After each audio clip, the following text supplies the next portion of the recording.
यह कहानी है नंदिनी की, जो चल नहीं सकती थी, लेकिन उसके सपने कभी नहीं रुके। बच्चे खेल रहे हैं, हंस रहे हैं, दौड़ रहे हैं। नंदिनी उन्हें देख रही है, अकेली महसूस कर रही है। तभी रवि और तन्वी उसकी ओर आते हैं। अरे नंदिनी, कबड्डी खेलेगी? अरे हाँ, लेकिन खेल कैसे पाएगी? इसके तो पैर ही नहीं चलते। बच्चे हंसते हैं। नंदिनी दुखी हो जाती है। जब बच्चे कक्षा में बैठकर टेस्ट पेपर लिख रहे थे, तभी एक तेज हवा चलती है और रवि की गणित की टेस्ट शीट उड़कर नंदिनी के पास गिर जाती है। रवि, तुम्हारा पेपर उड़ गया था, ये लो। मुझे तुम्हारी मदद नहीं चाहिए।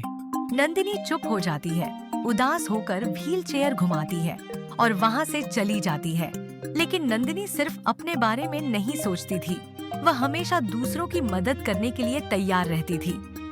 नंदिनी दुकान के पास से गुजरती है और देखती है कि चाचा किशन की सेबों की टोकरी गिर गई है। वह तुरंत उनकी मदद करने के लिए आगे बढ़ती है। चाचा, मैं आपकी मदद कर दूं? अरे बेटा, तुमने बहुत अच्छा किया। दयालुता कभी व्यर्थ नहीं जाती। चाचा किशन काउंटर के पीछे से एक सुंदर डिब्बा निकालते हैं और नंदिनी को देते हैं। यह एक खास उपहार है, इसे संभाल कर रखना। मेरे लिए? चाचा किशन मुस्कुराते हैं। नंदिनी डिब्बा लेकर घर चली जाती है।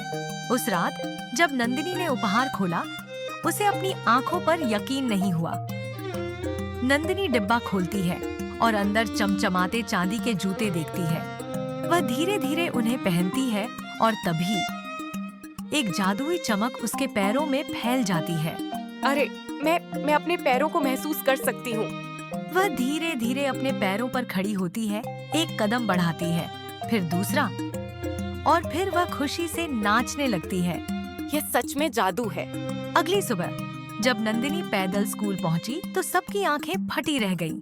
बच्चे चौंक जाते हैं। रवि और तन्वी हैरान होकर देखते हैं। असंभव, ये कैसे हो सकता है? क्या तुम सच में चल सकती हो? रवि एक फुटबॉल पास करता है। अगर तुम सच में चल सकती हो तो इस फुटबॉल को मार कर दिखाओ। नंदिनी आत्मविश्वास से किक मारती है। गेंद गोल पोस्ट में चली जाती है, लेकिन तभी जूते चमकते हैं और नंदिनी गिर जाती है। जूते बेकार हो जाते हैं। ओह देखो, मैंने कहा था ना, ये सब नकली था।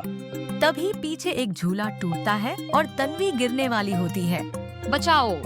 नंदिनी बिना सोचे आगे बढ़ती है, पूरी ताकत से व्हील चेयर घुमाती है और तन्वी को बचा लेती है। पूरा स्कूल स्तब्ध। तुमने मेरी जान बचाई। नंदिनी, हमें माफ कर दो। कोई बात नहीं।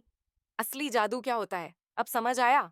लेकिन नंदिनी को सबसे बड़ा रहस्य तब पता चला जब वह चाचा किशन से मिलने गई। चाचा, जूते ने काम करना बंद कर दिया। बेटा, क्योंकि जूते में कभी कोई जादू था ही नहीं। तो फिर मैं कैसे चल पाई? क्योंकि तुमने खुद पर विश्वास करना सीख लिया। नंदिनी सोचती है, फिर जूते उतारती है और धीरे धीरे अपने पैरों पर खड़ी होती है, बिना किसी जादू के, और वह चलने लगती है। असली जादू किसी जूते में नहीं होता।